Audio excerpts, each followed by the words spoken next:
Hi friends, welcome back to my channel. మనం కొన్నిసార్లు పచ్చిమిరపకాయలు ఎక్కువగా తెచ్చుకున్నప్పుడు ఫ్రిడ్జ్లో పెడితే పాడైపోతూ ఉంటాయి.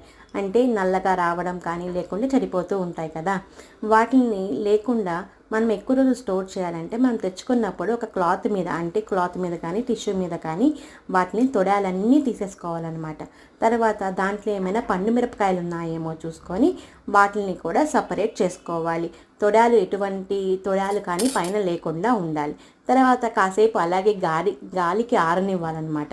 ఆరనిచ్చిన తర్వాత ఒక బాక్స్లో టిష్యూ వేసుకొని ఈ పచ్చిమిరపకాయలు ఉంటాయి కదా, పచ్చిమిరపకాయలని ఇవి లాస్ట్లో యూజ్ చేసుకోవాలి. ముందుగా మనం పండు మిరపకాయలు సపరేట్ చేసుకున్నాం కాబట్టి వీటిని కూడా బాగా తడి లేకుండా తుడుచుకొని ఫస్ట్ వీటిని వాడుకుంటే సరిపోతుంది.